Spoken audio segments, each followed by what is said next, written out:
ভুল করে আমি গেট না আটকে খুলে শুয়ে পড়ছি। অনেক ঘুম ধরছিল। রাতের বেলা হুট করে জাগনা পেয়ে দেখি আমার চাচা শ্বশুর আমার পায়ে সুরসুরি দিয়ে হাত উপরে উঠাইতেছে।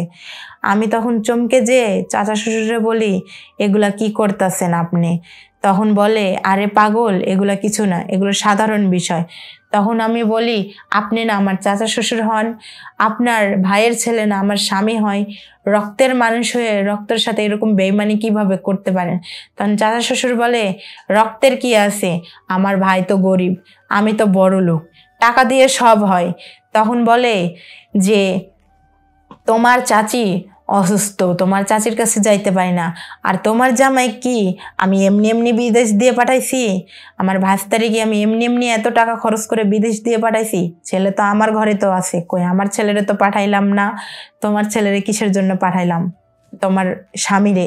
এই কথা বলার পরে আমি অনেকটা হতভম্ব হয়ে গেলাম। পরে আমার চাচা শ্বশুর বলতেছে, আমার পাঠানোর উদ্দেশ্য একটাই, যে আমার তোমাকে ভাল লাগছে।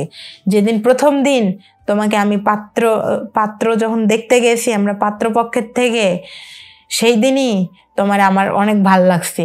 সেই দিন থেকে আমি ভাবছি যে এটাই আমাদের বাড়ির বউ করে নিয়ে যাব, আর আমি এমন করব।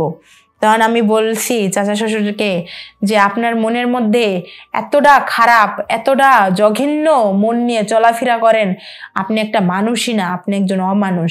এসব বলার পরে চাচা শ্বশুর আমার কাছে আগিয়ে এসে সে আমার সাথে খারাপ কাজ করতে থাকে। আমি তারে বাধা দিই, আমি বলি না, আমি আপনার সাথে করতাম না। সে আমার উপরে অনেক জুলুম করে। আমি চিল্লাইতে পারি না, চিল্লাইলে মানুষ খারাপ বলবে, মান সম্মান কিচ্ছু থাকবে না। তখন আমি না চিল্লাইয়া আমি আমার চাচা শ্বশুরকে আমি আমার এক জীবনের কাহিনী আপনাদের শোনাইতে চলতেছি। জীবনের কাহিনীটা কেমন? আমার চাচা শ্বশুর অনেক বড়লোক মানুষ, আর আমার শ্বশুর একটু মধ্যবিত্ত ঘরের মানুষ। তো এখন আমার জামাই দিন আনে দিন খাওয়ায়, বিয়ে করে, নতুন বিয়ে করছে। করার কিছুদিন পরে আমার চাচা শ্বশুর বলে, আমার তো টাকা পয়সার কম নাই। আমার শ্বশুরে বলে, তোর ছেলে মানে আমার ছেলে, আমার ছেলে মানে তোর ছেলে, তাহলে আমি সব কিছু ভিসা পাসপোর্ট করে দিই, তোর ছেলেটারে আমি সৌদি আরব বিদেশ পাঠিয়ে দিই। তখন আমার শ্বশুর শুনে অনেকটা খুশি হলো। বলে, ভাই তাহলে আমি এত টাকা তোমারে দিব কিভাবে? বলে, সমস্যা নাই, তুই ধীরে সুস্থে যবে পারিস তবে দিস।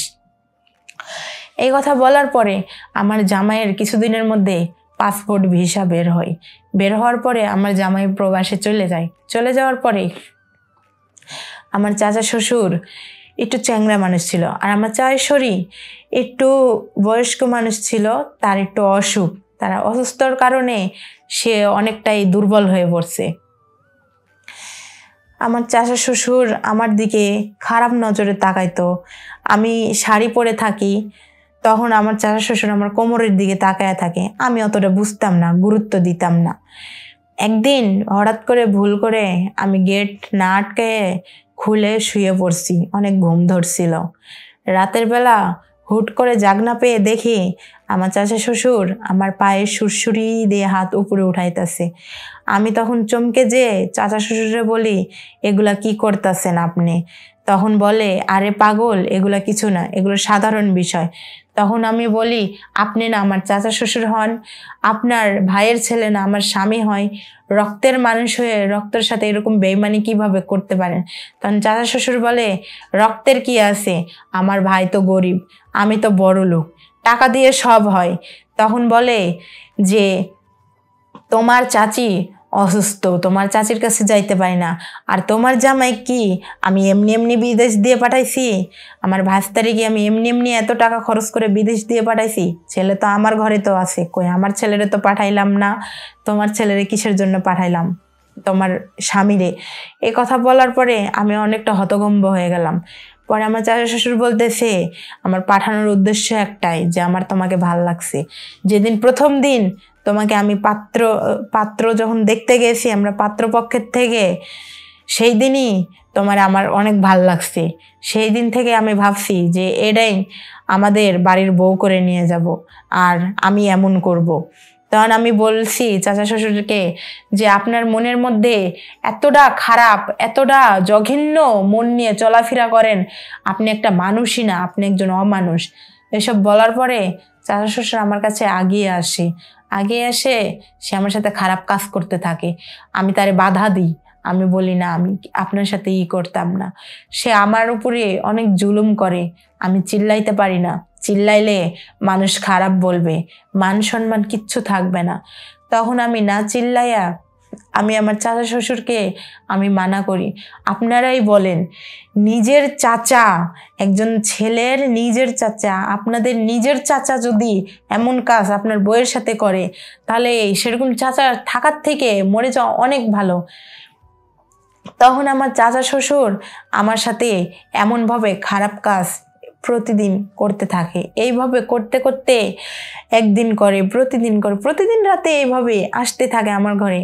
আমার ভালো লাগে না, আমার সহ্য হয় না।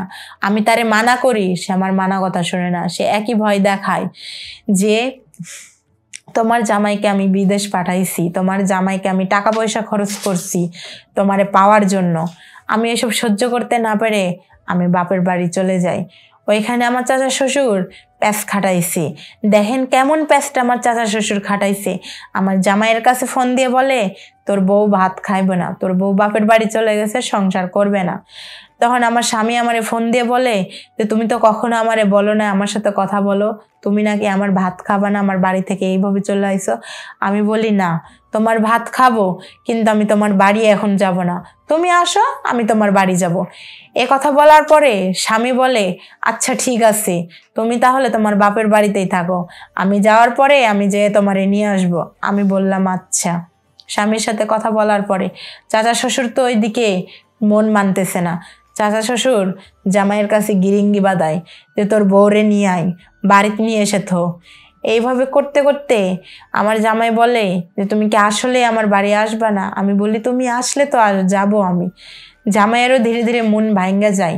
আচ্ছা আপনারাই বলেন, চাচা শ্বশুরের সাথে কি কখনো এরকম সম্পর্ক, এরকম রিলেটিভ রাখা উচিত বা রাখা যায়?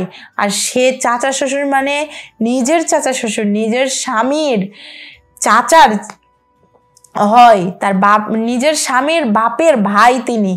তাহলে স্বামীর বাপের ভাই মানে ওরা যখন ভাই ভাই, তাহলে সেটা আমারও বাপই হইতেছে। সে বাপের মতন মানুষের সাথে কি এরকম কাজ করা যায়? আর তার আমি হই ছেলের বউ হিসাবে, ছেলের বউ মানে মেয়ে। তার মেয়ের চোখে দেখার থেকে সে আমারে কোন জোরে দেখছে। আমার স্বামী এখনো প্রবাস থেকে আসে নাই। এখন আপনারাই বলেন আমি কি করতে পারি?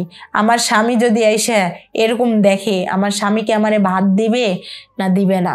আপনারাই বললেন কমেন্টে।